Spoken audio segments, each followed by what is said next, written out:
নমস্কার বন্ধুরা, স্মৃতিরেখাস ক্রিয়েশনে আপনাদের সবাইকে স্বাগত জানাই।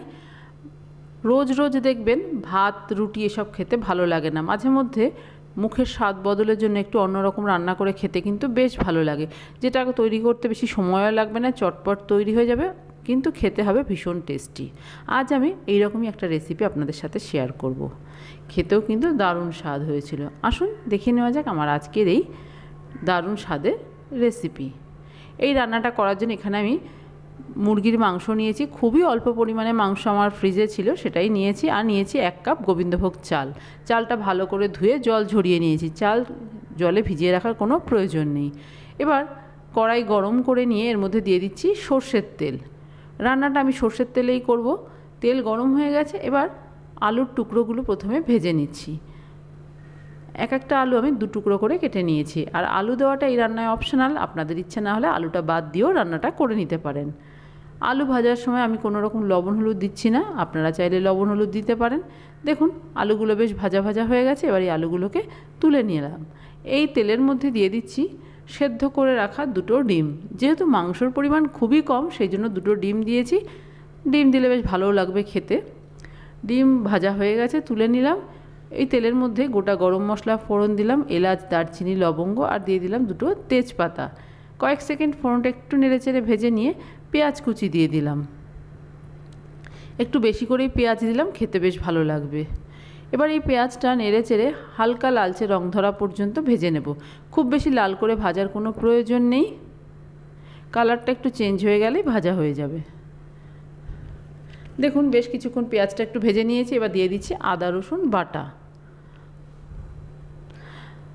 আদা রসুন বাটা দিয়ে নেড়ে চেড়ে কষিয়ে নেব কাঁচা গন্ধটা চলে যাওয়া পর্যন্ত।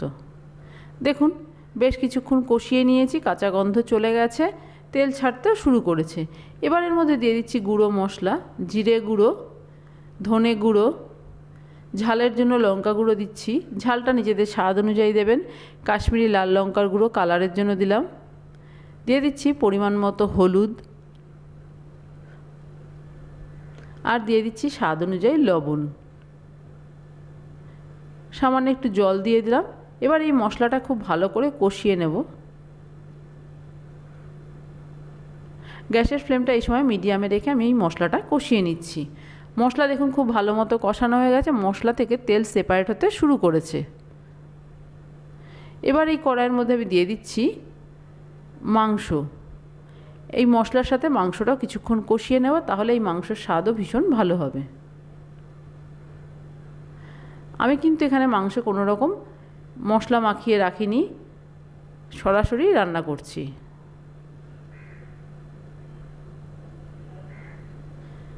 দেখুন বেশ কিছুক্ষণ নেড়েচেড়ে কষিয়ে নিয়েছি। এবার একটু ঢাকা চাপা দেবো, এই মাংস থেকে যে জল বেরোবে সেই জলে মাংসটা ভালো মতো কষানো হয়ে যাবে।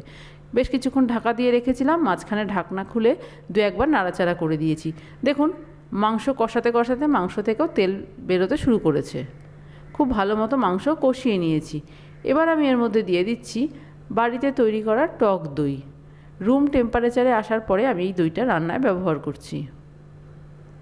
দই দেওয়ার সময় গ্যাসের ফ্লেমটা একদম কমিয়ে দিয়েছি, অথবা গ্যাসের ফ্লেমটা অফ করে দিয়েও দইটা দিতে পারেন। হাই ফ্লেমে কখনোই দই দেবেন না, তাহলে দইটা কেটে যাবে, রান্নার স্বাদটা একদমই নষ্ট হয়ে যাবে। দই দিয়েও বেশ কিছুক্ষণ একটু কষিয়ে নেব। দেখুন খুব ভালো মতো কষিয়ে নিয়েছি, আবারও তেল বেরোতে শুরু করেছে।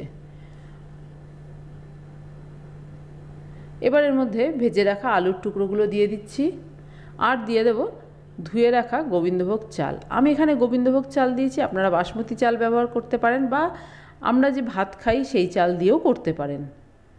আবারও কিছুক্ষণ নেড়েচেড়ে ভালো করে কষিয়ে নেব, তাহলে এই আলুর মধ্যে এই মশলার স্বাদটা ঢুকে যাবে, খেতেও আলুটা বেশ ভালো লাগবে।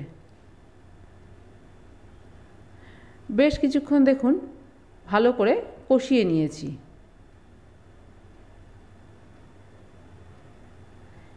এবার এর মধ্যে জল দেব। যে কাপ মেপে আমি চাল নিয়েছি সেই কাপ মেপে এখানে আমি জলের ব্যবহারটা করছি।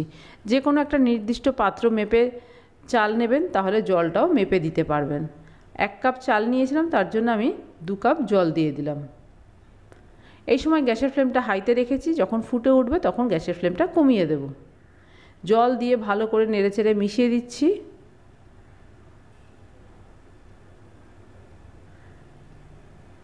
এবার এর মধ্যে আমি দিয়ে দিচ্ছি গোলাপ জল, এটা অপশনাল, তবে দিলে বেশ ভালো লাগবে গন্ধটা। আর দিয়ে দিলাম কেওড়া জল।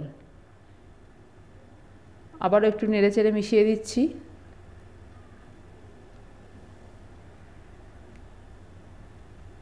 দিয়ে দিলাম একটু গরম মশলা গুঁড়ো, আর দিয়ে দিলাম পেঁয়াজ বেরেস্তা। আবারও সব কিছু ভালো করে নেড়েচেড়ে মিশিয়ে দিলাম। এবার আমি এর মধ্যে দিয়ে দেব ভেজে রাখা ডিম দুটো।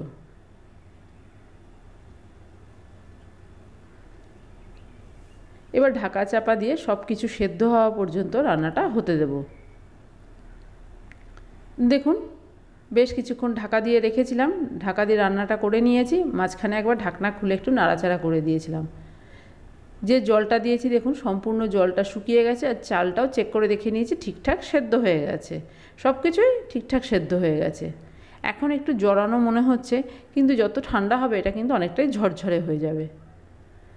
এবার গ্যাসের ফ্লেমটা অফ করে কড়াইটা ঢাকা দিয়ে এইভাবে কিছুক্ষণ স্ট্যান্ডিং টাইমে রেখে দেবো, তারপরে সার্ভ করে দেবো। তৈরি হয়ে গেছে আমার আজকের রেসিপি। ভীষণ সহজ, চটপট হয়ে যায়, খেতেও কিন্তু বেশ ভালো লাগে। রোজ রোজ ভাত খেতে ভালো লাগে না কারোরই, তাই মাঝে মধ্যে এইরকম খাবার করে খেতে পারেন। আশা করি আপনাদের বাড়ির সকলেরই খুবই ভালো লাগবে, এতটাই টেস্টি হয় এই রেসিপি। আপনারা চাইলে কিন্তু এই রান্নাটা তেল এবং ঘি মিশিয়ে করতে পারেন, বা সার্ভ করার সময় ওপর থেকে একটু ঘি দিয়ে দিতে পারেন, বা রান্নার শেষেও একটু ঘি ছড়িয়ে দিতে পারেন। আমি এইটা সার্ভ করার সময় ওপর থেকে একটু পেঁয়াজ বেরেস্তা ছড়িয়ে দিয়েছি। আমার আজকের এই রেসিপি আপনাদের কেমন লাগলো বাড়িতে করে দেখতে পারেন। ভালো লাগলে একটা লাইক, শেয়ার, কমেন্ট করবেন। আর আপনি যদি আমার চ্যানেলের নতুন বন্ধু হয়ে থাকেন তাহলে আপনার কাছে একটাই অনুরোধ, আমার চ্যানেলটা সাবস্ক্রাইব করে আমার পাশে থাকার। আপনারা ভালো থাকবেন। আপনাদের সাথে আমার আবার দেখা হবে অন্য কোনো নতুন ভিডিওতে, নতুন কোনো রেসিপির সাথে।